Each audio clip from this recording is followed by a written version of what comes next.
In the whipping, I'm whipping the soul out it. Chin the tone when I'm fencing like Pilates. Why you frontin', you act like you somebody. Keep a trail in the ville, how I go by it. I was stuck in the rut, I was nobody. I've been looking for something to go by it. There's an art to the hustle like yo got it. Kick out a kick back and hit like a new shotty. In the whipping, I'm whipping the soul out it. Chin the tone when I'm...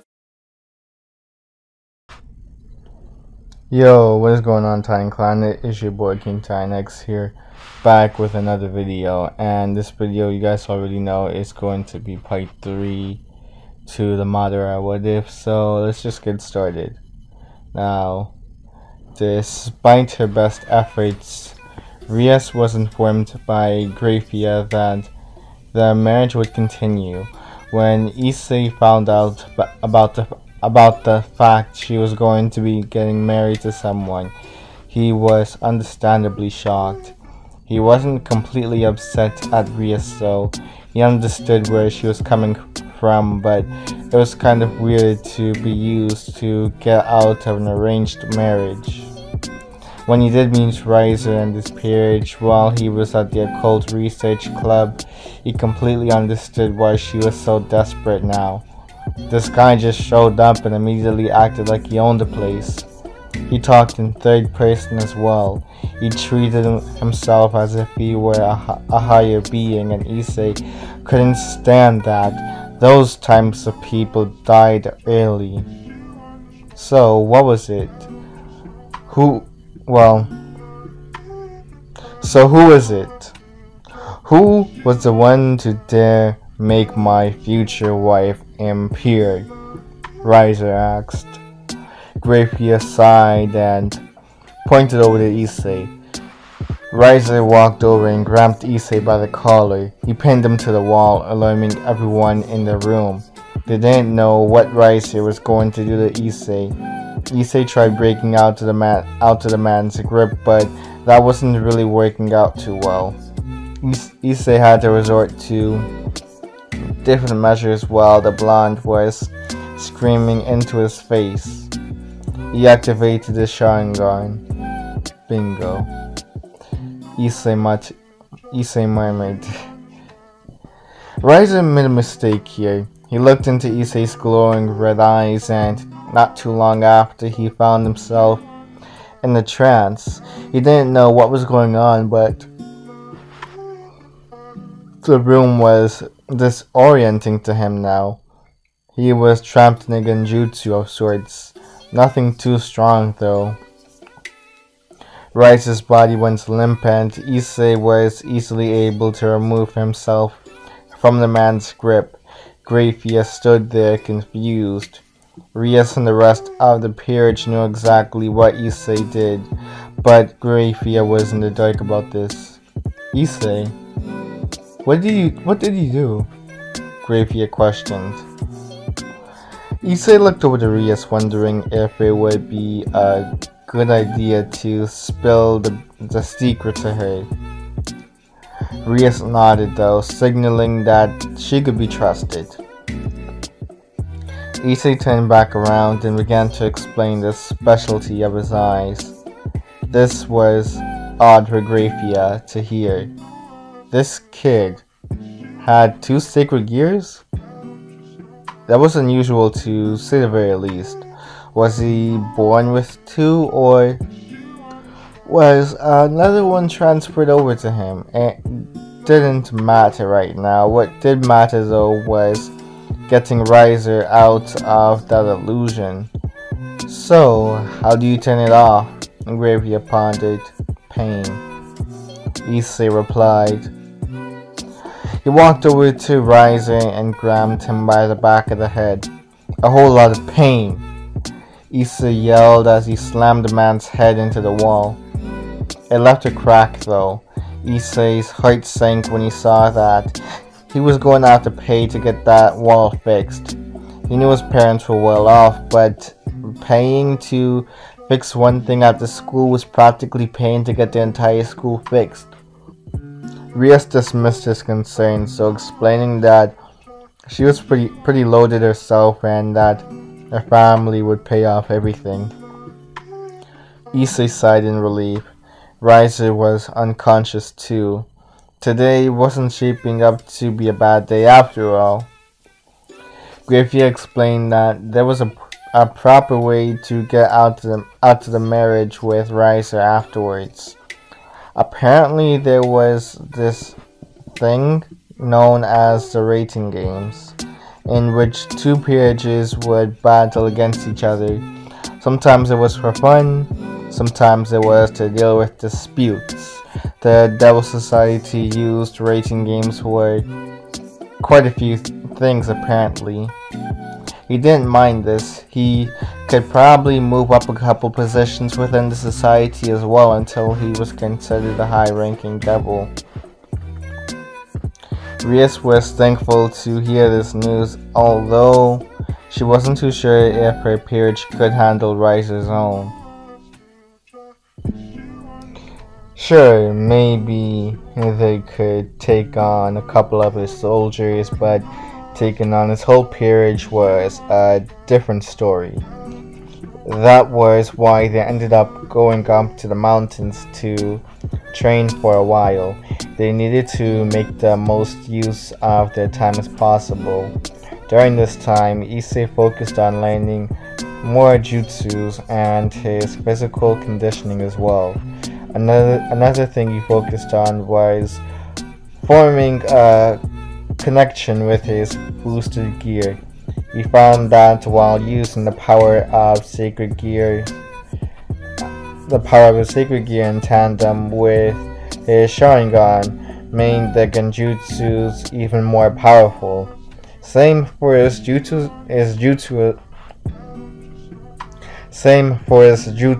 as well. By the end of the month of training, Issei learned a couple of things. He learned how to hide within the ground in order to avoid the attacks of others. It was pretty useful to traverse the area as well. He could cross distances much faster this way. He also developed a cloning technique as well. This one was shown to Issei in one of his dreams actually. Two great techniques for a battle, but he was also in the developmental stages of this one other technique he had in mind. It was meant to have enough power to restrict an opponent's movements. The actions would be under his control, meaning he could have them fight his battles for him. Well, he may have been getting ahead of himself there, but he knew for sure that this was going to be a game changer. It was a shame it was still incomplete though, even with the AMSA boosted gear gave him. Issei fought with Kiba as well during this time and managed to disarm him a couple of times. Issei continued to push Kiba multiple times until he could defend himself properly. He even used the genjutsu a couple of times on Kiba, confusing him. He was forced to learn how to break out to the genjutsus and use his other senses in the battle. He was meant to rely on his senses, yes, but Issei pointed out how he was over-reliant on it. With how he operated, Kiba could rarely ever use his sight to fight Issei close up, so even he developed a little differently here. By the time the rating games arrived, Riser's team had no idea what was going to be hitting them. Issei and Kiba paired up with each other, taking down several of Riser's pawns. Issei sent out a couple of his shadow clones and Kiba charged forward, swinging his sword at the distracted opponents. This dynamic of theirs worked fairly well until they had to face people like Yubaluna. They managed to strike out Konoko, their rook. Unlike Riser, they didn't have a lot of members, so every person mattered. Several of Issei's shadow clones were defeated by Yubaluna, but she was unable to get to the real Issei. Kiba and Issei, the real Issei, were fighting Riser's pair of knights. They were formidable opponents, yes, but they didn't expect for him to disappear from their line of sight. He phased underneath the ground and just appeared right behind them. It was rather easy for him to just grab their heads and force them to collide afterwards. There was enough force to leave both of these girls unconscious. Kibo was breathing hard, having to contend with the two of those girls. He gave a thumbs up to Issei though, in the end, to say that he was fine. They continued moving and saw that Akano was tussling with the bomb queen herself. The purple-haired woman did not fight clean at all here. She was wearing Akano down. Issei wanted to jump in, but one of Rice's remaining pieces slammed into Akano's back. Akano cried out in pain as Yuba Luna used the opening to land a devastating attack on a black-haired queen of Rias's peerage. Issei tisked as he saw Akano retire. Yuba Luna noticed Issei and Kiba now. She went head in, flying down to meet the two and eliminate them from the game. Issei refused to let that happen though. He waved some hand seals before blowing a wave of fire in the woman's direction. She was forced to evade, and this left an opening in her defense now. Issei made sure to use that opening to its max. He ran at the woman and spread his devil wings out, flying towards her now. The sound of boosted gear in action could be heard here. Once he was in arm's reach of the woman, he decked her in the face. She was left dazed, but Issei wasn't done. He had a Sharingan on at the moment, and he saw how the woman performed her magic. He knew exactly what he was going to do here. "Allow me to give you a taste of your own medicine," Issei yelled while releasing explosions from his hands. Yuba Luna was left in a state of disbelief. This mere low-class devil managed to copy her magic down to a T. Issei successfully eliminated Bakugo's Bomb Queen and went on to assist with whatever was remaining of Riser's team. Riser, hearing the multiple eliminations of his peerage, began to pull at his hair in frustration. This wasn't how it was supposed to go. They should have been able to handle Rias's peerage easily. They couldn't have improved that much in just 1 month. What was going on? Issei found his way over to Riser not too long after and tapped his shoulder. Riser jolted up and turned around, attempting to punch Issei. The boy dodged the attack though. Riser began to spout claims of how he was one of the greatest devils to exist in the modern times, and how he wouldn't be defeated by some mere devil reincarnate. His proclamations were cut short though, as Riser made the mistake of looking into Issei's eyes again while fighting. Riser didn't notice anything wrong though. As a matter of fact, it seemed like he had gained the advantage against the kid. He began to go on the offensive again and didn't give Issei any room to breathe. He pummeled Issei into the ground and didn't stop until a minute later. All of his hatred for this boy had burned out now. This kid stopped breathing, and you could hear the sounds of several eliminations for the Grummery peerage. It was music to his ears. Not too long after, he was on his way to marry his sweetheart. If you guys actually think this was how it was really going, nah, I'm just playing. And what really happened was that as soon as Riser looked into Issei's eyes, he was trapped in a genjutsu. This genjutsu caused him to believe black flames had appeared around his body. These flames were extremely hot, burning out his flesh faster than he could heal. Riser was screaming in pain and torment while this was happening, but in reality he had simply collapsed. It felt like an eternity of pain to him until he fell unconscious. With Riser down, this cemented the Grummery household's victory against Riser's peerage. Rias cheered and ran over to Issei, cuddling him. The next day, Issei ended up finding out that Rias was moving in with him. He wasn't really complaining though. She could probably teach him more magic after all. Rias had something different in mind though. Life was pretty good for Issei afterwards. He went through fighting stray devils, forming contracts with people, and learning more jutsus, or what this world called magic. Rias made sure to teach him more about magic, especially after she found out what he could do already. The room the Occult Research Club used for their meetings was being cleaned one day, so everyone decided to meet up at Issei's place instead. While there, Issei's mother began showing everyone embarrassing photos of Issei as a kid. Akano giggled, seeing how Issei used to be such an adorable child.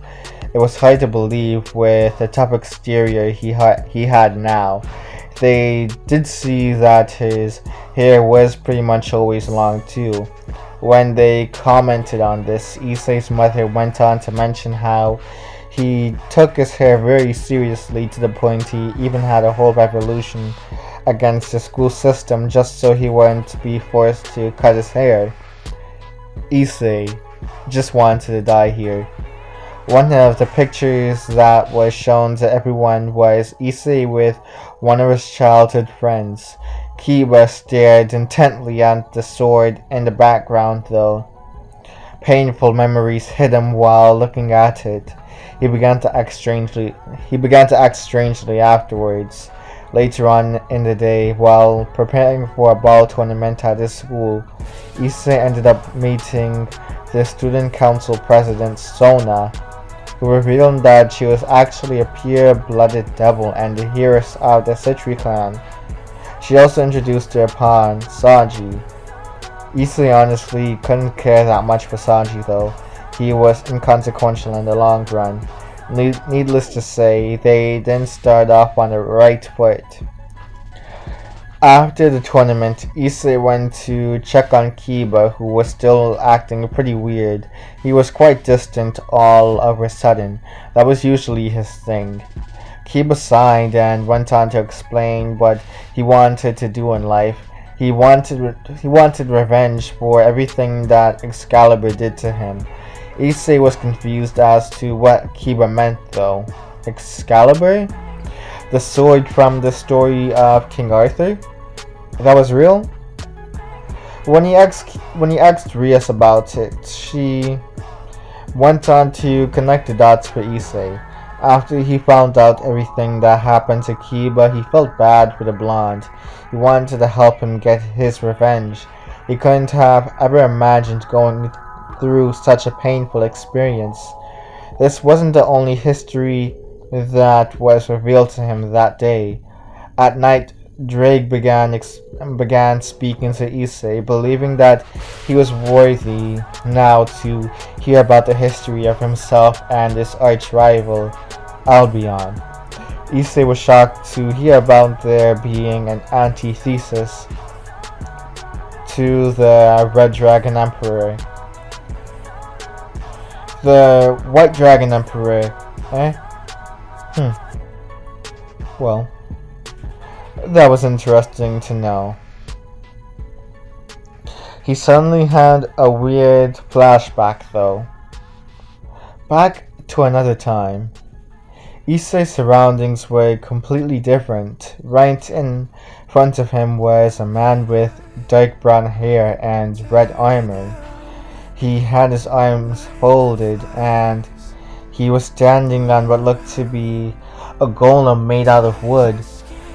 They went to attack him, but he snapped back to reality a second later. He shook his head, wondering what happened. When he went to sleep, he ended up experiencing a series of bad dreams. No, these were way too vivid to be simple bad dreams. Everything that he was seeing happened before. Issei was tossing and turning, seeing the deaths of multiple loved ones over and over again. He screamed in horror, begging for the nightmares to end. This couldn't be real. He didn't want to experience this any longer. He woke up in a cold sweat and is showing on active. Rias noticed that each of Issei's eyes had an extra tomoe now. She didn't know what this meant. She comforted Issei and commented on his eyes afterwards. As she went back to sleep, Issei walked over to the bathroom and looked in the mirror. Sure enough, he really had gained an extra pair of tomoe from that painful dream of his. Those weren't dreams though. He knew that all too well. When they weren't his memories. Just what kind of life did Madara live? The next day, he ended up meeting up with 2 exorcists from the church. One was named Zenobia, and the other was named Irina. The one with pigtails looked at Issei strangely though. When he asked what the matter was, she revealed her connection to the boy. She always knew he was strong and influential, but she would have never thought he would have gone on to become a devil of all things. Issei genuinely didn't care for what she had to say though. In his eyes, all they were here for was to inform the peerage not to interfere in their work of retrieving the stolen Excalibur swords. Right when he was about to wave them off, he heard them mention something that made his ears perk. The one with blue hair and strip of green that was going by the name Zenobia commented on how shameful it was for someone that grew up in the church to have fallen so far. To have become a devil was one of the greatest shames to have ever existed. If she truly wished to repent, it would have been best for Asuya to sacrifice herself and hope that she could be forgiven. Kiba stood up for Asuya though, Issei as well. He hated how some people thought they were superior to others and could tell them what to do. Issei challenged them to a fight which Rias allowed. It would be interesting to see how Issei fared off against members from the church. Kiba and Issei's training paid off here, with Kiba actually being able to keep up with Zenobia here. Kiba and Issei had never stopped training with each other after all. It was only when Kiba saw that picture did their training sessions become less frequent. Issei fought off Irina quite easily, managing to catch her off guard by sinking into the ground and appearing behind her. He karate chopped her in the back of the head and sat on top of her. He watched Kiba's intensifying fight with Zenobia, which eventually led to both of them being too exhausted to continue. Issei sighed before body flickering over to Zenobia's direction. He hit a pressure point, immobilizing her and leaving her unconscious as well. Issei and Kiba were the winners. After Asuya healed the 2 exorcists, Zenobia acknowledged that Issei seemed to have some strength to him. She could respect that, considering how easily he was able to defeat her teammate, but she did not appreciate the cheap out used on her when she was easily exhausted. Issei simply explained that he was a devil and they weren't meant to have any morals when it came onto fighting. Everything was fair game in a fight. The next time they met each other though, it was to end Kiba's trauma. He managed to recruit Sanji and Konako in order to help out with this. After a little chit-chat with the 2 exorcists, Issei ended up striking a deal with them. They would search for the holy weapons together, but Kiba would be the one allowed to destroy them. It would bring closure to him after all. This search ended up leading the groom to Valper Galilee, and no, it couldn't be. It could not be. Impossible. Issei's emotions at this moment were intense. Everyone could hear the sound of boosted gear powering up Issei, but no one noticed the sudden shift in his Sharingan. Right then and there, the intense desire to kill Rainier overcame him. He had unlocked the 3 Tomoe Sharingan at that moment. And yeah, that's pretty much how it is for right now, people. It is KingTitanX signing out. Remember to like, share, comment, and subscribe. Join the Discord. Do all that jazz. Yeah, peace out.